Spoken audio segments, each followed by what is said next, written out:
околу извештајот за работата на ДКСК во изминатата 2020 година.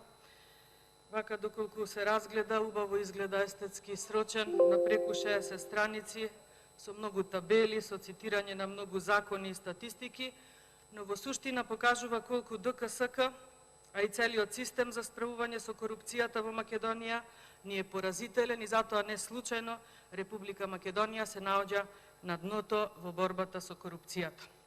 И не се работи само за перцепција, како што некој тоа сака да го прикажува кога тоа му одговара, туку се работи за реална состојба во нашата држава. А таа реалност ќе ја подкрепам со неколку заклучоци. Прво, драстично е намалена довербата во ДКСК поради калкулантскиот однос и очигледно поради неформалниот брак меѓу ДКСК и актуелната власт. Факти за овој мој заклучок: намален е бројот на пријавени предмети за корупција за 50%, односно во 2019 имало 687, а во 2020 само 406. И вкупниот број на пријавени предмети е намален исто така за 50%, и тоа од 1172 во 2019 година на 550 во текот на цела 2020 година. Втор заклучок е дека активноста на ДКСК е исто така драстично намалена и за ова не може коронавирусот да биде оправдување за тоа дека ДКСК има слаби резултати и дека не превзема ништо по однос на корупцијата на власта, што се евидентира секако и во меѓународните извештаи. Факти за овој мој заклучок: иницирани само 12 предмети за корупција во цела 2020 година. А сметавме дека 2019 година беше најлоша за ДКСК, кога имаше само 23 предмети, но очигледно и еве докажано дека секогаш може и полошо.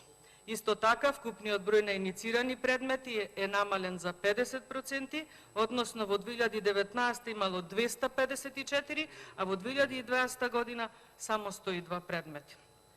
Трет заклучок: неефикасност на системот и ДКСК представува орган кој што очигледно никој ниту го слуша, ниту го почитува.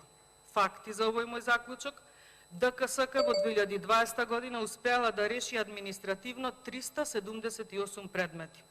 Доставени само 2 предмети до обвинителството, а по истите уште не е постапено, значи ефект 0. 372 предмети се одбиени, значи 99% од предметите, обично можеме сликовито да кажеме како да се фрлени во канта за отпадоци. Заклучок број 4 се однесува на корупцијата во органите, па така првиот е за судството како наша најкорумпирана област во Република Македонија. Факти: судството и според извештајот е најкорумпирано во Република Македонија, па така 112 или половина пријави се однесуваат на судството. А факт е дека ниту еден судија досега не одговарал за корупција. Истрагата за еден член, кој што се уште е активен член во Судскиот совет и ја контролира работата на останатите судии, се уште не е завршена, а не верувам дека и во скоро време би завршила. Судскиот совет е нефункционален и е место за вдомување на партиски кадри, како што тоа во скоро време го видовме со назначувањето на новиот негов председател, кој што нели бил активист на Социјалдемократскиот сојуз и поранешен шеф на кабинет на еден премиер од редовите на СДСМ. Понатаму, извршната и локалната власт се под целосна контрола на СДСМ и ДУИ. Се работи за втор мој заклучок кога зборувам за корупција во органите. Имено, ниту еден министер или владин висок функционер не е под истрага, освен ако го сметаме Рашковски, кој што нели си поднесе оставка. Азаев најави дека има 2 високи функционери под истрага и тоа уште пред 2 години, но никој ништо за тоа ниту разбравме, ниту слушнавме. Понатаму, во извештајот стои дека ДКСК утврдила 4 предмети каде е утврдена корупција во владата. Каде е тоа, што е тоа, дали нешто превзело обвинителството, нема никакво дополнително појаснување.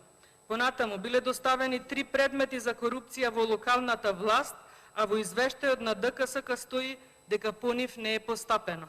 Зошто? Исто така немаме одговор во извештајот. И конечно, ниту еден градоначалник не е под истрага, ниту пак има за некого покренато кривична пријава. Петтиот заклучок ми се однесува околу проверката на имотот. ДКСК е максимално нефункционална во делот на проверка на имот. Колку закони ние и да носиме, имплементацијата останува катастрофална. Зошто? Во цела 2020 година, по собствена иницијатива, ДКСК провериле само 6 имотни состојби, а вкупните анкетни листови бројка се 2500. Очигледно работата на ДКСК се сведува на анализа дали и кој тоа поднесол анкетни лист, односно имотни листови, а сепак имаат успеано да изречат глоба само на 3 лица во прекршочна постапка. По однос на состојбата по постапување по предмети на укажувачи. Во 2019 и 2020 година доставени се само 25 пријави, што повторно ја потврдува недовербата на населението кон ДКСК. Во 2019 година по овие пријави воопшто не е постапувано, а во 2020 година донесени се 17 одлуки за овие 25 предмети, од кои што најголемиот дел, односно 16, се одбиени, а другите предмети се во тек. Сумарно би кажала дека извештајов е катастрофално и испаѓа дека некој што не поставил на 111-то место во Transparency International, тоа го стори затоа што очигледно не мрази, а не дека фактите тоа го говорат. И кога веќе сме кај извештајот, негде на последните страници имаше табеларен приказ на поднесени иницијативи за одговорност и разрешување на службени лица поради постојање на судир на интереси. Имаше наведено 9 вакви поднесени иницијативи, од кои што 5 немаат доставено повратен одговор до ДКСК, а 4 се веќе спроведени.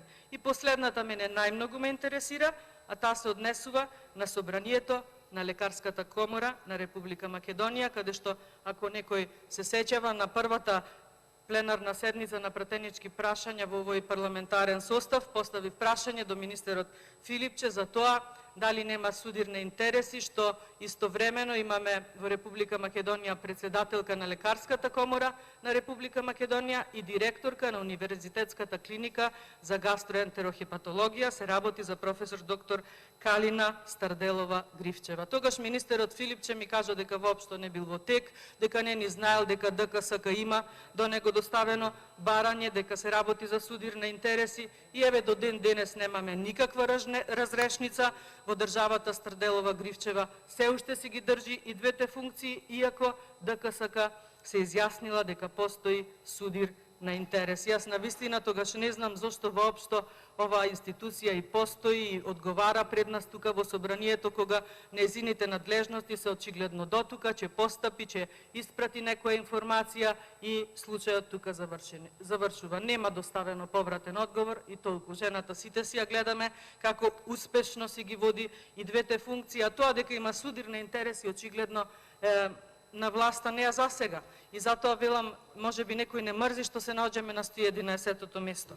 Но конечно еве и во делот од извештајот за работата на ДКСК за 2020 година, на 48-та страница имаме оценка на состојбата со корупција и борбата против корупцијата во државата, каде што, доколку ми дозволи времето, не знам дали ќе стигнам, но последната реченица би сакала да ја прочитам за јавноста, а таа е дека ДКСК укажува дека состојбата со корупцијата е сериозна и неопходни се на тамошни чекори за зајакнување на материјално-техничките и човечките капацитети на надлежните институции, нивна независност и проактивност во постапувањето. Што се однесува до извештајот на Европската комисија за напредокот на Република Македонија за 2020, повторно се вели дека сме на одредено ниво на подготовка, односно дека сме умерено подготвени. Јас навистина не знам до кога ние ќе бидеме умерено подготвени, кога конечно ќе почнеме нешто да работиме или барем она што ДКСК се труди да го прикаже еве во еден, како што реков, барем убав, естетски за изглед, добар за читање извештај, нешто од тоа да произлезе. Она што ДКСК го сработува, тука и завршува. Ниту постапува јавно обвинителство, ниту некој одговара, ниту пред јавност, ниту пред медиуми, ниту пред закони. Ете токму затоа че имаме вакви оценки од цела меѓународна јавност. Ви благодарам на вниманието.